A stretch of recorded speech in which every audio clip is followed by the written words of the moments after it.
Hey all, GSpree here. Look at this cool cave I found. Pretty gnarly, right? Makes you want to go into it. Walk around and see what kind of loot and adventure awaits. Well, after you. Welcome to The Spiral, an ambient-filled cave exploration roguelike adventure that answers the question, what if there was a dungeon crawler set inside Skyrim-esque dungeons? While wandering around this cave and thinking of how I could deliver this simple yet stylistic game to you via visual media, it allowed me to really slow down and appreciate what I haven't really given much attention in the bulk of my gaming career. I've spent a lot of time in online PvP, high-paced, competitive games, and I've been wanting to take a step back, hence why you've seen the amount of roguelikes and more offline games that you've seen on this channel in the last year and a half. I found it really rewarding in this change of my YouTube content as well as just my overall quality of life. And to say that I've at least tried so many of these different games, mostly indie and AA. And since I'm mostly gaming with friends, co-op roguelikes and roguelites are the perfect things on the market. And I try to keep these on my radar as often as possible. But I really like it here.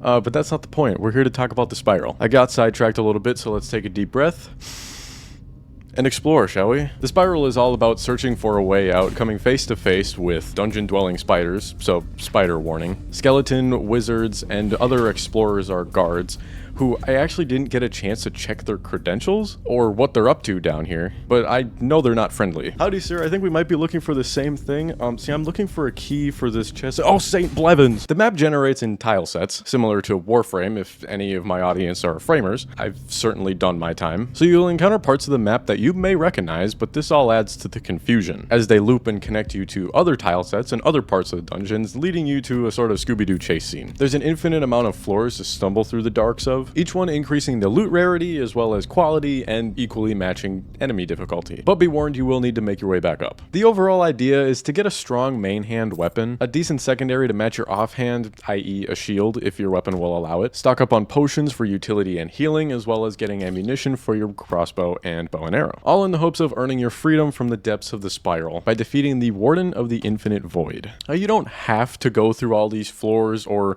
even go down very far. You can challenge the Warden immediately upon starting a new run if you really just feel like throwing your life away in the first 3 minutes of waking up from unconsciousness. There are two kinds of portals that start spawning once you go further down. One is a combat portal and really just tests your ability to do combat, and it's kind of a reality check to test out the gear and equipment that you've gathered so far. You typically survive 2 to 4 waves, maybe even more, and you get rewarded gold for doing this. The second kind of portal is just a teleportation portal. It teleports you for a mid-ranged chunk of gold to go up a few floors. Additionally, sometimes you do just get really lucky with equipment on the first few floors. During one run, I managed to get a legendary two-handed weapon as well as a mythic two-handed weapon, but I didn't get an actual ranged weapon until I was wallowing in the thickness of floor 5. You find loot in the form of one- and two-handed weapons, as well as those bow and arrow and crossbows I mentioned, shields both small and large, consumables for health, stamina, carrying capacity. You find money, glowstones to light your ways, and keys, which are used to unlock more chests, find more keys, find more loot, and it's kind of just an overall cycle. The keys aren't super necessary, but if you are a loot gremlin, you're gonna love and hate this game. Since this game is a roguelike, these keys have a random chance at spawning, so sometimes you'll go through one floor and find like 10 keys. Sometimes you'll go through 3 floors and find 1 key. Did the mayor of Dungeon City just walk in? What is this? So if you're a loot gremlin, you're gonna have to put a sack in it, because you're not gonna be able to open all these chests even if you try, let alone carry it all yourself. All these beautifully crafted swords and shields, and what have you got? A cursed object, some glowstone, and a shield? Alright, buddy. You also have a very limited amount of inventory space to work with, and you really just want to keep like 3-4 weapons on you max. So pick up all the other stuff you want to, but be warned, you're really not going to need all of it. But hidden among these floors and tile sets are 2 hot dog vendors. They must have gotten lost, so I guess now they just sit down here and wait for some passerby to purchase something or upgrade their equipment. Now, here at the Artificer, you can purify your cursed weapons that you pick up, and at the Shopkeep, you can sell some of your garbage that you don't want and see what they've got to purchase, but mostly just buy something pretty mediocre. I really despise these 2 beings, mostly because they are so elusive, so that the amount of time that you spend searching for them,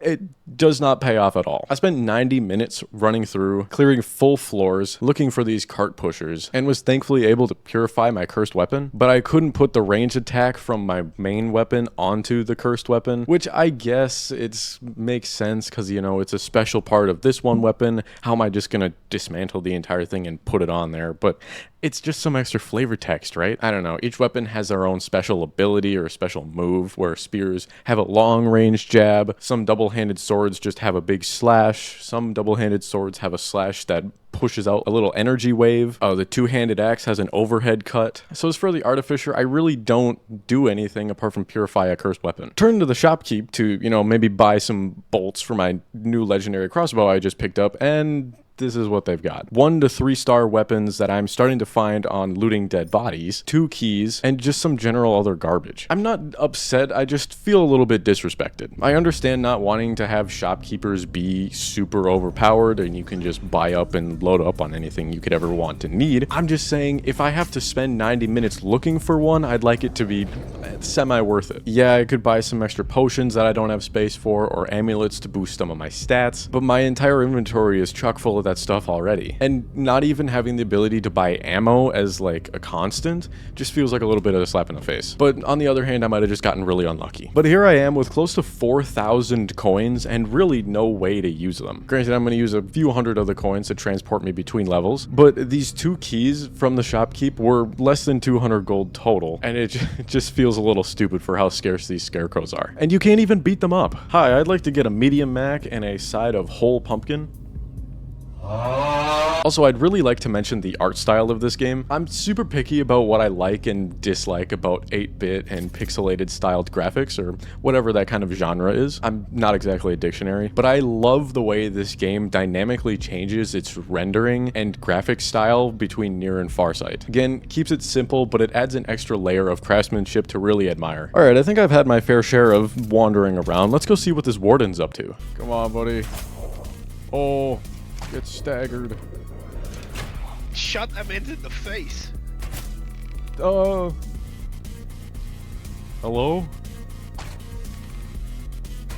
Oh, I'm out. No. Alright. Oh, ow, oh, what is that? Now, this was the Bishop of Nihility? I'm gonna go with Nihility. Not really sure, but having the specification of this is the Bishop of a certain thing kind of makes me think like we're gonna see more bosses in the future. Different attack patterns, different movement, the sort. I thought I had it pretty good with a full stack of crossbow bolts on my legendary crossbow here, but this guy just moved around way too much for me to handle. Granted, the run you've seen for the most part of this video was not the run that I ended up taking on the Warden here, because I met my demise against this just giant monster thing that scared the crap out of me the first time I saw it.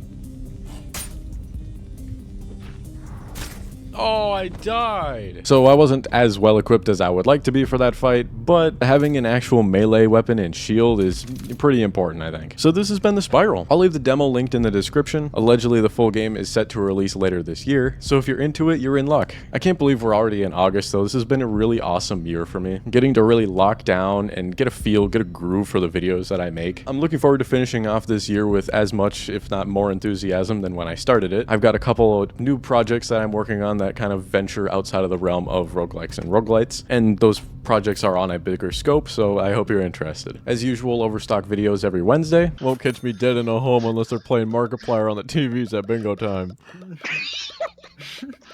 They better be playing Markiplier or I'm not going. God. And I should be having some extra ones dropping on Fridays here and there. I've actually just been lazy, but also too busy at the same time to really make a thumbnail for it and make it live. So we'll see when those come out. But catch me on Mondays right here as usual, GSpree gang, if you like this commentary stuff, of course. So I appreciate you, and I'll catch you next time.